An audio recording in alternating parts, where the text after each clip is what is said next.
Prologue. I remember when I was growing up, I believed anything was possible. In my child's world, my life was full of dreams. I believed nothing was impossible. When I became older, I began reflecting on my life. The following are some observations of those reflections. Over the years, my journey has allowed me to meet many people who have in some way impacted my life with rewarding lessons and experiences. Some were famous, and others were lesser known, but all added value to my life. I've been driven by activism since I was a teenager, and it has been since a core part of what has directed my path throughout my adult life. My activism led to various careers working for the media, local government, and education. During my years as an activist, I worked at WANN radio station in Annapolis, Maryland, WJZ TV television station in Baltimore, Maryland, as a commentator, and I have written op columns that have appeared in the Baltimore Sun, the Capitol, and has also expanded to the Chicago Tribune newspaper. In each role, activism and civil rights had been the main focus.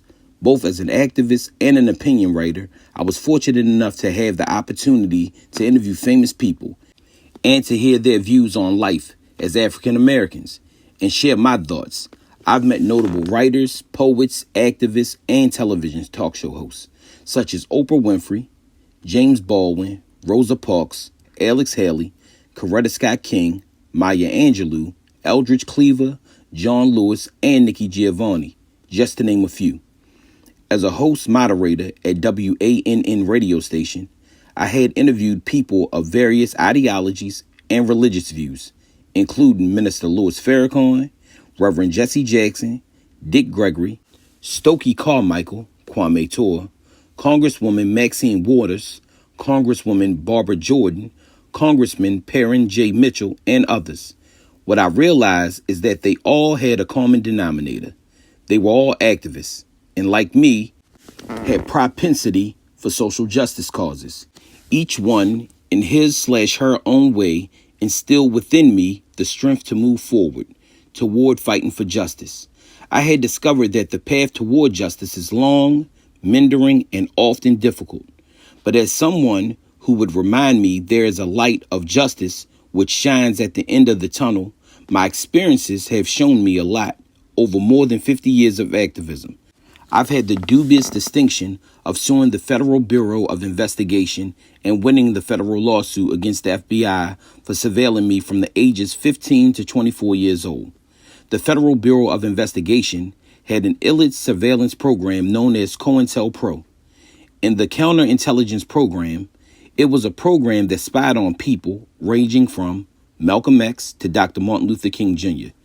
It created dossiers on 10,000 U.S. citizens. The late Allen Hillard Liggum, a prominent Annapolis civil rights lawyer, successfully sued the FBI on my behalf, and a federal judge awarded me attorney fees and ordered the FBI to expunge my file. However, before doing so, they gave me hundreds of pages of the dossier they had maintained. I, in turn, donated these files to the Maryland chapter of the American Civil Liberties Union, where they placed it on their website so that citizens could read for themselves how the FBI operated in those days. There are many lessons to be learned from the past. Over the years, due to my activism in politics, I have been profiled in newspapers ranging from the Wall Street Journal to the Washington Post. I have experienced firsthand the power of the media. When I was employed at WJZ TV in Baltimore, I was a panelist on a public affairs program called Square Off. Both Oprah Winfrey and I worked at the television station during the same time. This provided me opportunities to speak with her on a number of occasions about various topics. Once I had her speak at a public housing community called Mead Village, located in Severn, Maryland, on a topic of self-reliance. I served as an elected official in the state of Maryland, as a cabinet member at both the local and state levels of government. My experiences have given me a unique outlook on life. I often say some people watch clocks to tell what time it is. I watch people, and I know what time it is. As a result of my noteworthy observations, a number of years ago, Rick Hutzel, editor of the Capitol newspaper, hired me to write bi-weekly columns. My articles have focused on race, racism, poverty, politics, governance, and avarice. The Chicago Tribune, which owns the Capital Gazette, also publishes my columns. I received permission from the Capital and the Chicago Tribune to publish many of these articles. Over the years, many people have encouraged me to write a book. I decided I would start by sharing with a larger audience my commentaries and observations on local, national, and international issues. As you read the chapters, you will find my views on various issues. Some of the readers will agree with the views that are presented here, while others will not. It was the great Maya Angelou who said, "A bird doesn't sing because it has an answer. It sings because it has a song." I hope that as you read this book, you will find a song to sing. I want to thank Trafford Publishing and the very patient Sasha Burden, who worked with me over many months in preparing this book for publication. This book is dedicated to my soulmate, who through it all never lost faith. Enjoy, share, stay woke. Carl Snowden. Protesters can expect scrutiny. Recently, I was talking to Evola Peters, a special assistant to Anne Arundel County Executive Steve Shue. Ms. Peters, who once headed the Community Action Agency, reminded me of the time she discovered the FBI had created a file on her because of our association. Ms. Peters, who was 80 years old, had seen me in many different roles over the years.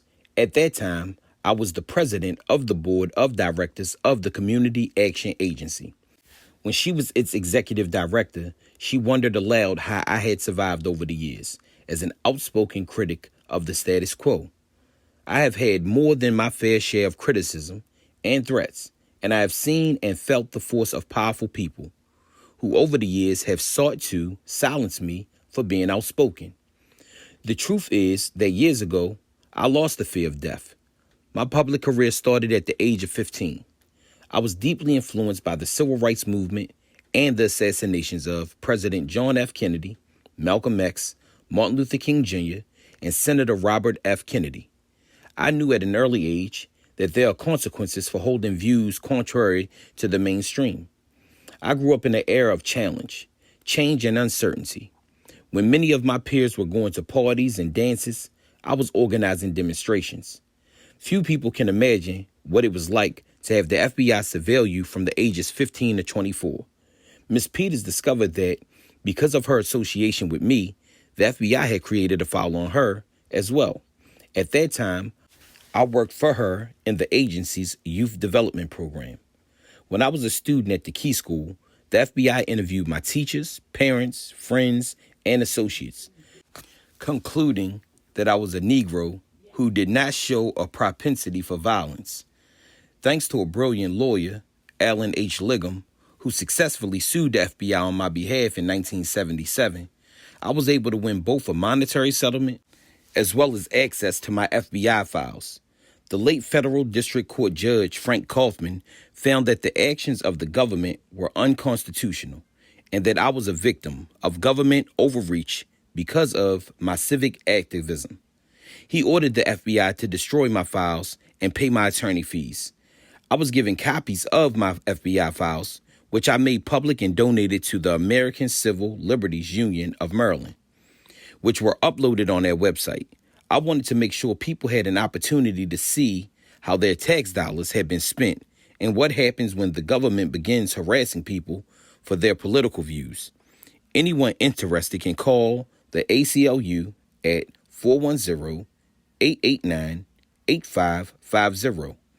It will direct them to its webpage and the Carl Snowden FBI files.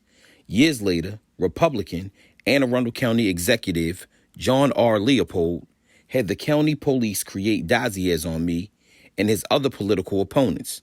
However, when it was later exposed by the press that Mr. Leopold was conducting illicit activities, ironically, he was the one arrested and convicted for those actions. During the Leopold controversy, a number of years ago, the press focused almost exclusively on Mr. Leopold's sexual proclivities. He later resigned in disgrace, like President Nixon. He is the only county executive to leave office before his term was completed. Few paid attention to the fact that he was convicted of using the police for political purposes. Dr. King once said that the greatness of America is the right to protest for the right. But he and so many others discovered that protests and protesters are often the victims of government shenanigans. I have been very fortunate and blessed in many ways. Blessed to have a supportive family and a caring, supportive community. I know that not everyone prays at night for my well-being. But over the course of more than a half of a century of activism, I have learned something so fundamental and so profound that it has been the reason that I have, despite many political attacks over the years, survived and outlived many of my most powerful critics. I have learned there is a power in the universe. It is a power that puts wetness in water, blue in the sky, and allows birds to fly.